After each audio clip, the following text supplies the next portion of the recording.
Así que muchas veces las propuestas del Evangelio puede que nuestra manera de pensar, nuestra manera de interpretar lo que el Evangelio nos pide, a lo mejor no cumpla nuestras expectativas, pero es importante llegar a esa conclusión, porque el camino de la fe es tan largo que normalmente se va a ver atacado, influenciado, manipulado, e incluso pues puesto en evidencia acerca de ese peso que tiene que tener el mensaje. Servimos a un Dios que tiene corazón, ¿sí? Pero no lo hemos visto nunca. Un Dios que es sensible, un Dios que es noble, que es honesto, que es limpio, que tiene juicios justos, todos, dice el Salmo. ¿Cómo podemos conocer de verdad el corazón de Dios para hablar de ese Dios con autenticidad? Y eso es, en alguna forma, lo que a mí me llama mucho la atención, cuando llego a entender por qué Dios tiene una causa común con la que identificarse. Sobre todo el Dios que normalmente mucha gente tiene en la mente, del Dios que ha creado el cielo, la tierra, el mar y todo lo que en ellos hay. ¿Cómo puedo yo relacionar a ese Dios con lo débil, con lo pobre, con lo insignificante, con lo poco, con lo pequeño? ¿Cómo pego ese salto de mentalidad de meter a Dios desde esa perspectiva tan grande que a veces tenemos de Dios y meterlo en la debilidad, en la pobreza, en lo insignificante y en lo pequeño? Porque en realidad Dios se identifica con ese tipo de términos. Lo que no sé si nosotros somos capaces de, como dice la canción, bajar a Dios de las nubes y llevarlo al mercado del pueblo, llevarlo a la calle. ¿Cómo descolgar a Dios de esa imagen tan grande que tenemos de Él, que no deja de ser grande, pero llevarlo a aquellos que están realmente viviendo tiempos malos? Jesús vivió toda su vida, hasta que comenzó su ministerio, viendo una sociedad compleja, pobre, yo creo que despreciada en muchos de sus ámbitos sociales, y vivió de esa forma, aceptando la responsabilidad de a quién iba a ir su mensaje y qué intencionalidad tenía y a quién iba dirigido su mensaje. Me preocupaba en este tiempo ver cómo en muchas ocasiones la mentalidad que tenemos de Dios en ciertas circunstancias puede cambiar de expresión. El Dios del Antiguo Testamento y el Dios del Nuevo, ¿es el mismo o es diferente? Hay que descubrir que el corazón de Dios en el Antiguo Testamento y en el Nuevo es exactamente el mismo. Fijaros, algo que a mí me encanta de leer el Antiguo Testamento y relacionar a Dios con todo lo que Jesús enseña en el Nuevo Testamento. No sé cuántos conocéis las leyes del espigueo en el Antiguo Testamento. ¿Sabéis lo que decían las leyes del espigueo? Yo lo explico. El valor y la dignidad de las personas para Dios siempre ha sido de alta estima. Y los pobres, en el Antiguo y en el Nuevo, no gozaban de ella. Pero en el corazón de Dios, las leyes del espigueo le decían a los que producían las cosechas en el campo que no cogieran toda la cosecha, sino que dejaran parte de la cosecha en el campo para que el pobre se acercara a recoger esos restos sin tener que pedirla y sin tener que robar. Y esa ley a mí me impresiona cómo ese Dios al que todos hemos encumbrado en lo más alto estaba preocupado absolutamente de lo más débil que tú te puedes imaginar. A los que sembraban los olivos le decían, si recogiendo las aceitunas os olvidáis de ramas que tengan fruto, no volváis a recogerlas, dejarlas en el campo. Otra gente vendrá a recogerla. Y eso dice mucho del Dios al que servimos, del Dios al que adoramos. Es un Dios que siempre está relacionado con lo débil y con lo poco, y con lo insignificante. Dice que Dios vio al pueblo de Israel en un aprieto grande y que por el sufrimiento y el oprobio que vio, lo sacó de la tierra de Egipto y le dio una tierra prometida. Que lo vio sufrir tanto, de tanto trabajo, que le proporcionó un día de reposo, un día de descanso, por la cantidad de trabajo que tenían. Era un Dios que se identificaba con lo débil. Asimismo, no sé cuántos conocemos las leyes del jubileo. ¿Sabéis lo que hablaba la ley del jubileo? Hablaba de perdón y de devolución de tierras a la gente pobre y a la gente que había perdido por distintos motivos sus tierras, su dignidad, y cada cierto tiempo había una ley del jubileo que le devolvía las tierras y el perdón a esa gente. Eso significa y abre un poco, o debe de abrir, nuestra comprensión acerca del Dios que servimos. Un Dios que es totalmente, su causa principal son las personas. La causa principal de Dios son las personas. Puede que este evangelio, porque para mí esto que estamos comentando es la buena noticia en el Antiguo Testamento. Todo el mundo relaciona el Antiguo Testamento con historias fuertes de guerras, de luchas, de injusticia, y da la impresión como si Dios tuviera un carácter agrio y vinagre en el Antiguo Testamento. Pero cuando uno lee este tipo de textos, el corazón de Dios era tan blando, tan sencillo, tan honesto como todo lo que Jesús trata de explicar en el Nuevo. Por eso Jesús explica de una manera magistral cómo tiene que ser nuestro seguimiento a Él. Porque viene del Padre y entiende cómo es su Padre, cómo siente su Padre y cómo ama a su Padre. Entonces no le cuesta trabajo explicar en qué forma nosotros nos tenemos que comportar. Cuando nosotros vemos una sociedad como esta, compleja, llena de prejuicios, llena de bulos, llena de, yo creo que, malinterpretaciones de lo que es la realidad social, muchas veces nosotros nos podemos identificar o nos podemos alejar. Pero lo que no nos podemos alejar es de lo que Dios siente.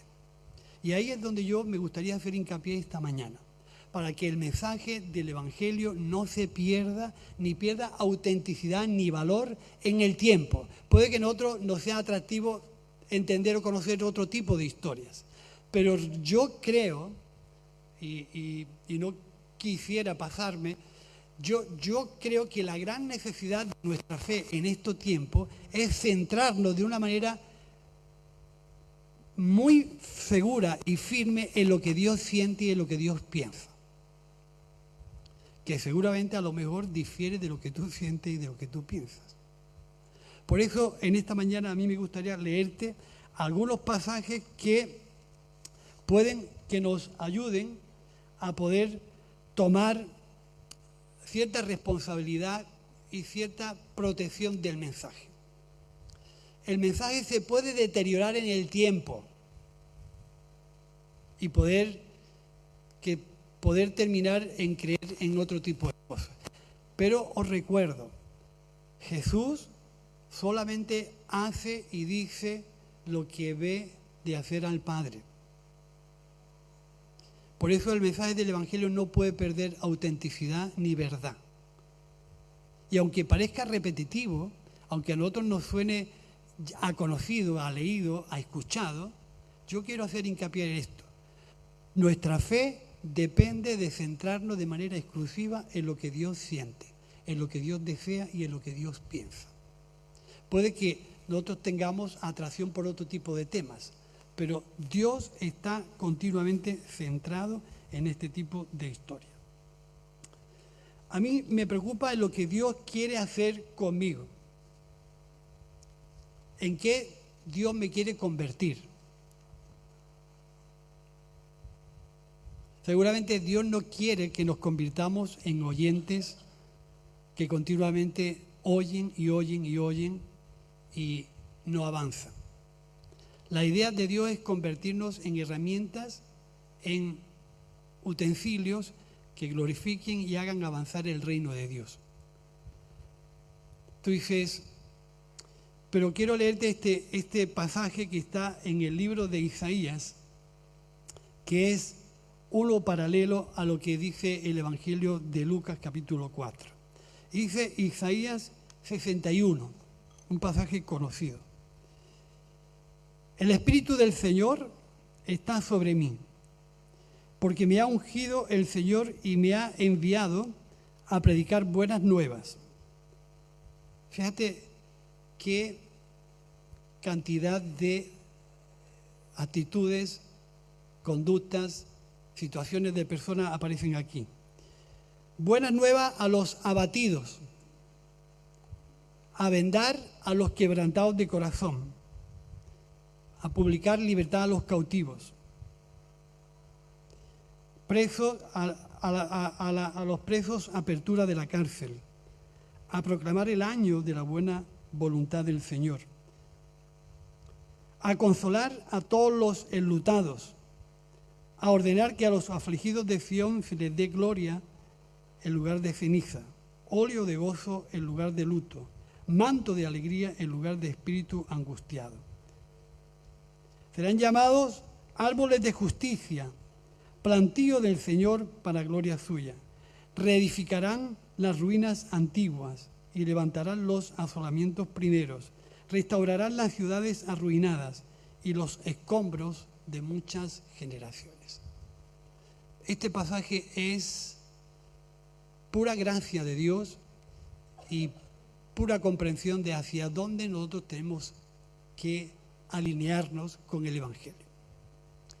Todos nosotros tenemos experiencia de conocer muchas cosas de Dios, pero lo importante es saber a qué Dios quiere condicionarte que viva tu fe. Y esto es, fuera de aquí hay muy poco que aprender. Porque esto es lo que te va a dar la mayor comprensión de Dios. Este tipo de trabajo. ¿Quiénes son los abatidos, los cautivos, los quebrantados de corazón, los que están de luto, los que... Dice que a esa gente en lugar de la situación que vive, hay que darle otra. Y nosotros tenemos que buscar la forma de que a esas personas que viven situaciones difíciles, de quebranto, de abatimiento, de luto, ¿qué siente una persona que está de luto? Una persona que está abatida, una persona que está quebrantada en su corazón. ¿Qué podrá sentir en su interior? ¿Cómo podemos entender que Dios se identifique de una manera tan clara con este tipo de personas? Entre las cuales estábamos nosotros en otro tiempo. Pero en lugar de luto hay que darle manto de alegría. Espíritus angustiados. ¿Qué es un espíritu angustiado? Un espíritu que está lleno por la tristeza, que está envuelto en situaciones grises, oscuras y que no sabe cómo salir. Fíjate que Dios es alguien tan comprensivo, tan cercano a este tipo de gente, que cuando Jesús comienza su ministerio, a los primeros que se dirige en el templo es este tipo de gente. Jesús en el templo, capítulo 4 de Lucas. El Espíritu de Dios está sobre mí y me ha ungido para hacer este trabajo. Para que en lugar donde está esta gente yo le pueda dar una noticia alegre y una noticia de gozo, de liberación y de restauración. ¿Cuántas veces hemos oído este mensaje? Yo creo que por mí unas pocas. Pero lo importante es que en lugar de conocer este mensaje, tú lo hagas tuyo. Porque cuando tú haces tuyo este mensaje, tú vas a sentir como Dios, ver como Dios y desear como Dios. Y Dios te dará la oportunidad de desarrollar un trabajo con personas increíble. Seguramente esto, no sé si te atrae o no te atrae, o lo das por conocido o lo das por bueno, pero Dios tiene una intención un poco más profunda de lo que nosotros a veces podemos pensar. Y es que el Evangelio, si no cumple esta normativa, si no tiene esta dinámica, si no tiene esta sensación, si no tiene este deseo interno, no hay forma de cambiar a un mundo que vive de espaldas a Dios. No hay manera. El Espíritu de Dios me ha enviado a buscar personas que estén en situaciones difíciles para aplicarle la buena nueva de Dios. Si para los que había en el Antiguo Testamento el año del jubileo era el año de la buena noticia para sus vidas, por eso es tan importante, hermanos, que el Evangelio tenga una centralidad en su mensaje.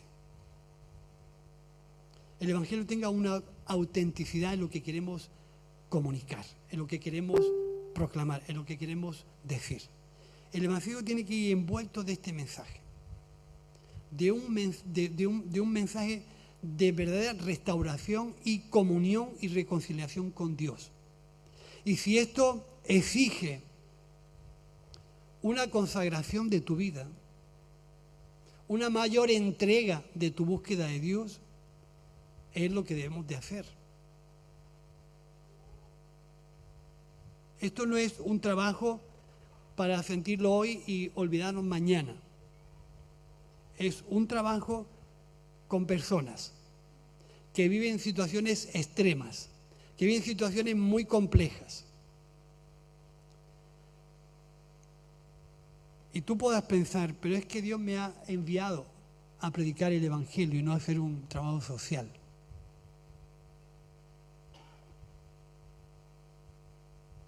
Tú cuando vas a alguien y lo pillas hambriento, le sueltas 14 versículos de la Biblia y con eso soluciona su problema. ¿No? Si le llenas el estómago, seguramente te escuchará mejor. Casi seguro. Si le pegas una ducha de manera desinteresada, seguramente oirá el mensaje del Evangelio con más claridad.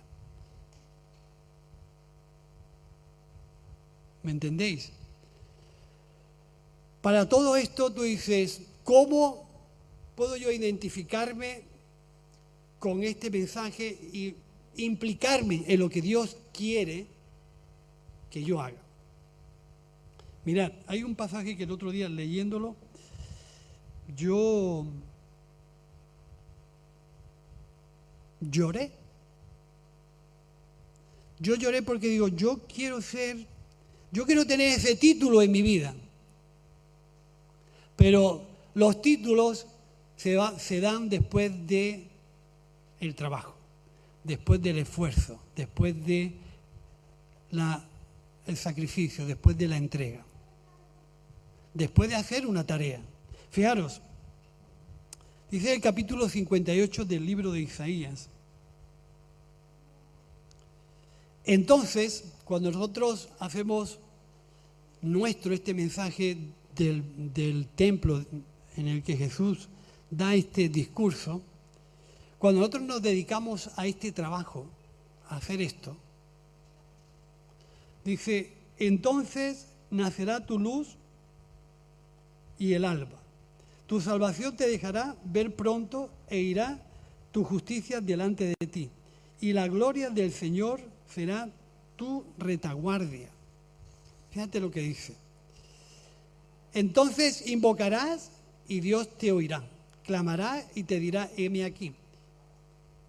Si quieres Si quitares de en medio de ti el yugo y el dedo amanesador, el hablar vanidad, y si dieres tu pan al hambriento y saciares el alma afligida, en las tinieblas nacerá tu luz y en tu oscuridad será como el mediodía.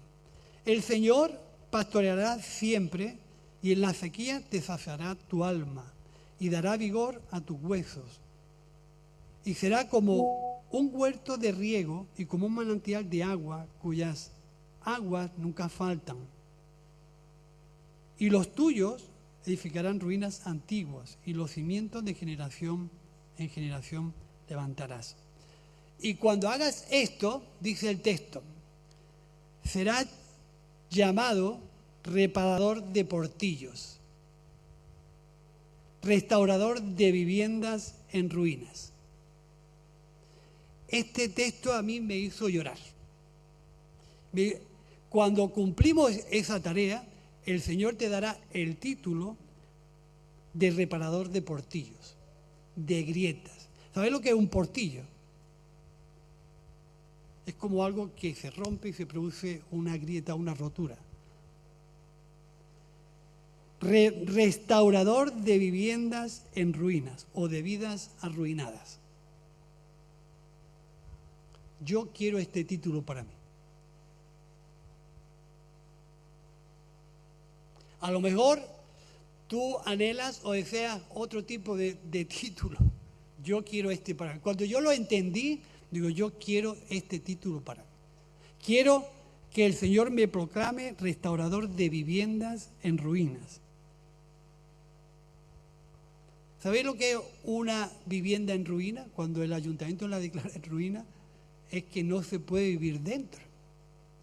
Por suerte yo viví esa experiencia. Mi casa fue declarada en ruinas.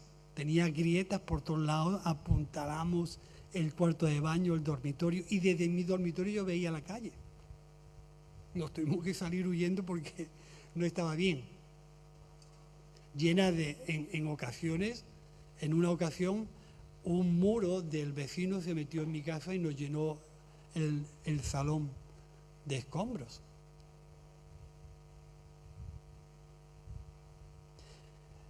Piensa cuántas vidas humanas estarán viviendo una situación así.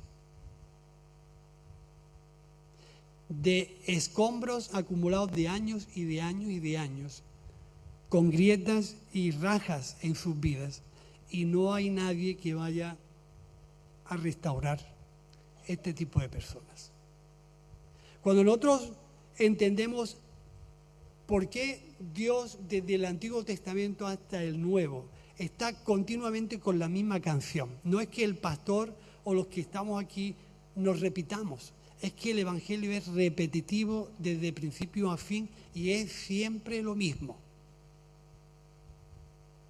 Jesús siempre se dedicó a lo mismo.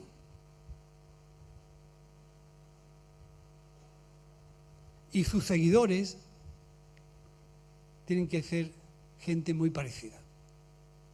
Que sientan, se emocionen, deseen y anhelen ser como Jesús. Me encanta esto. Serás llamado reparador de portillos. Reparador de gente que tiene grietas, agujeros y rajas en su vida.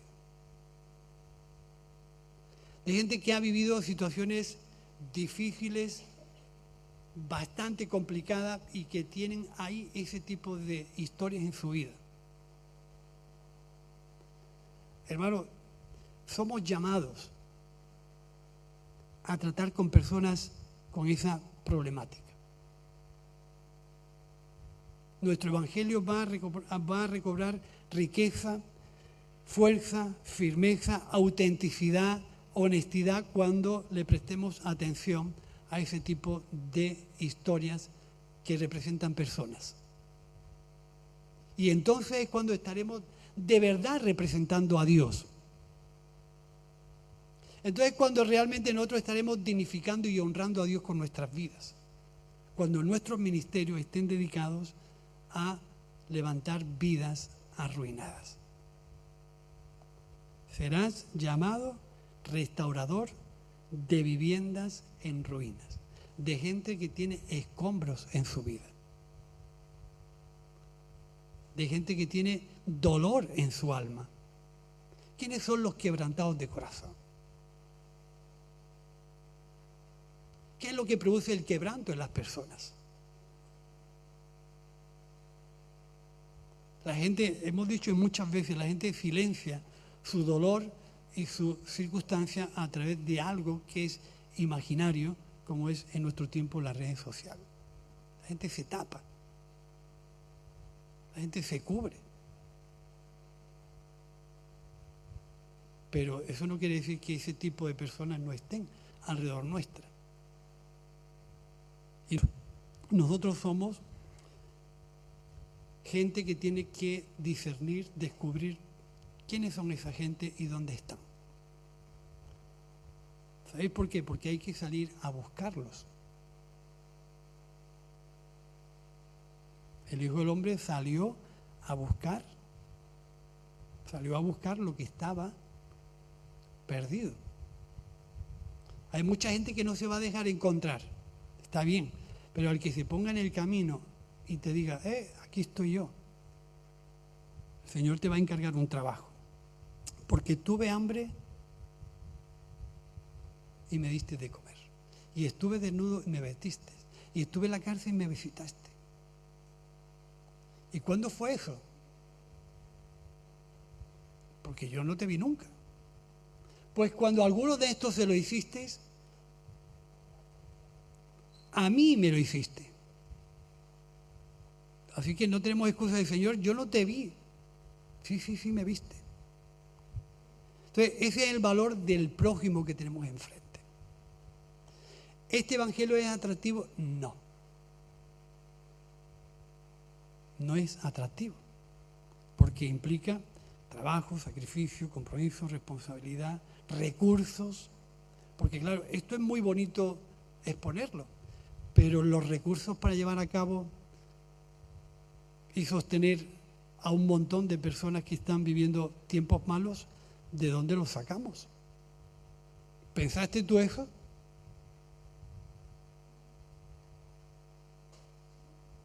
Todo esto es bonito, pero no es mágico. Hay que respaldarlos, no solamente con nuestro tiempo, sino con nuestros recursos y con aquellas cosas que podamos aportar para que este tipo de personas puedan ser atendidas y puedan ser ayudadas. Jesús vivió esto de manera principal y en primera línea. Y a los que Él llamó, les dijo, si alguno quiere venir en pos de mí, niéguese a sí mismo, tome su cruz y sígame. En realidad Jesús está proponiendo a alguien que quiera, se tiene que identificar con este tipo de argumento, con este tipo de vida y con este tipo de tareas. Porque va a demandar mucho de lo que yo tengo que entregar. Y si yo no quiero entregar, si yo no quiero darme, es imposible que yo haga el trabajo de Dios. Si alguno quiere, y a veces cuando hablamos de este texto, es un texto complicado, porque esto es para el que quiere, no para el que le suelta bonito, o para el que le gusta, o para el que le suena atractivo. No. Esto es para el que quiere. ¿Vale? Y el que quiere toma una responsabilidad, una entrega, donde ve en primer lugar la necesidad del otro antes que la tuya. Y donde tú eliges el bienestar del otro antes que el tuyo. Y donde tú decides, Señor, tu manera de pensar es la que debes de copar en mi corazón. Y a veces, lamentablemente, muchas veces queremos atraer a Dios a nuestra manera de pensar, pero es que la situación demanda lo contrario. La situación demanda que yo me adapte, me acople y me haga de la manera de pensar de Dios. Si no, yo esto no lo voy a entender nunca. Y yo no estoy hablando de una manera muy concreta del trabajo social, estoy hablando de la necesidad de que el creyente se haga con el argumento principal y la centralidad del Evangelio para que nuestra fe en el tiempo no se deteriore y tome otros derroteros que nada tienen que ver con la idea principal. ¿Me entendéis? Porque eso ocurre en el tiempo. Así que si nosotros queremos saber lo que a Dios le preocupa de verdad es esto. Si queremos saber lo que Dios desea de verdad es esto. Si quieres saber en qué Dios te quiere convertir es en restaurador de casas arruinadas, que representan vidas en ruina. Gente que necesita sacar los escombros de su casa, los residuos que tanto tiempo han intoxicado y han invalidado sus vidas de tal manera que están ahí y no saben qué hacer y necesitan gente que vaya a su vida, los escuche, saquen los escombros y hagan tabiques y divisiones nuevas en sus vidas de tal manera que tú puedas ser el impulsor de aquellas personas que no saben cómo reaccionar. Y aquello que tenemos allí, aquello es algo extraordinario. Porque el final dice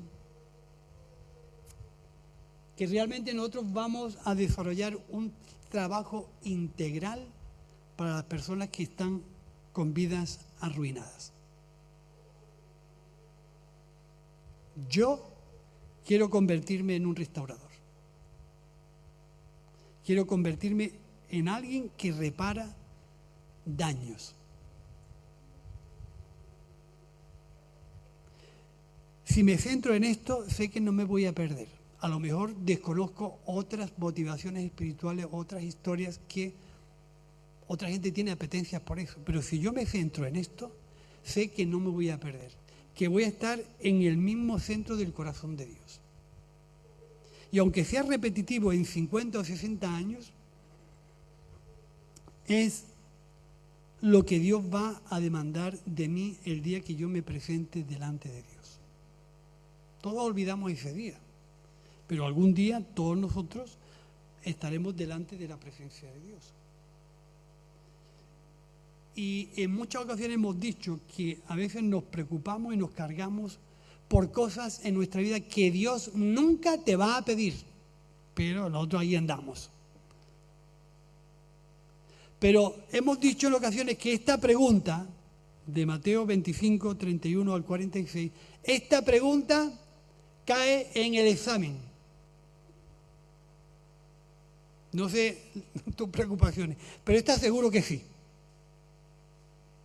Esta seguro que cae en el examen. Entonces, mi consejo como pastor y responsable de la iglesia es decir, estúdiate bien estos pasajes que hemos leído esta mañana, que Dios te va a preguntar por ellos.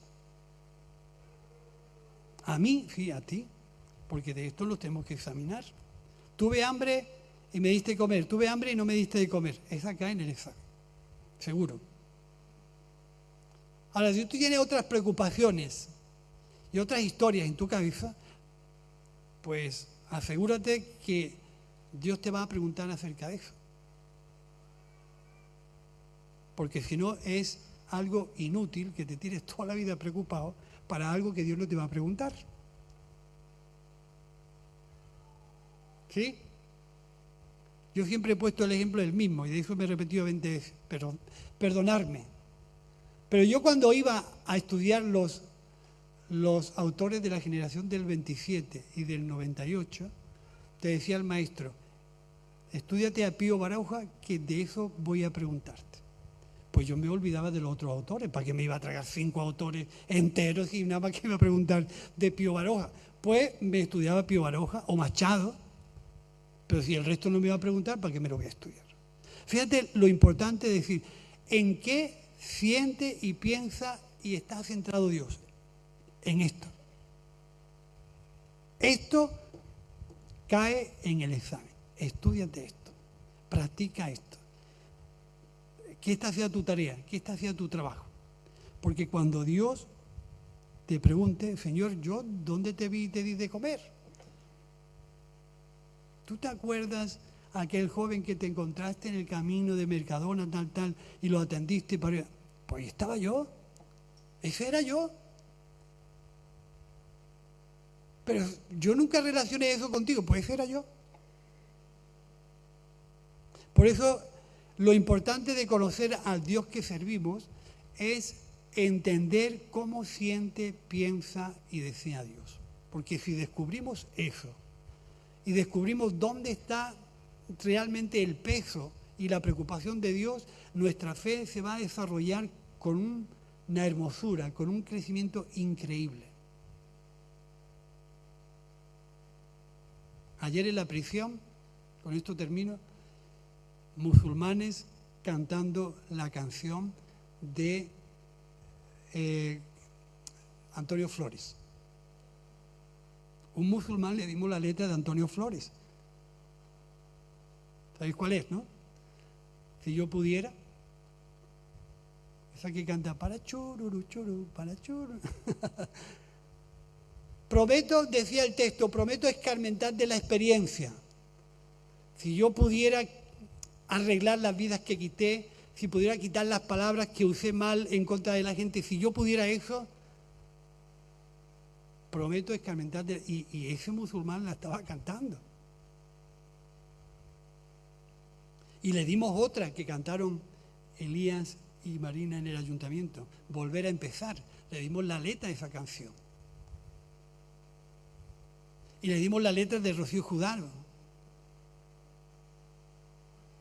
¿Qué no daría yo por empezar de nuevo? Lo hizo reflexionar, lo hizo pensar y se sintieron bien. Así que muchas veces nosotros en la dinámica donde estamos, tú dices, no sé si de tu interior sale ese deseo, ¿qué no daría yo por volver a empezar?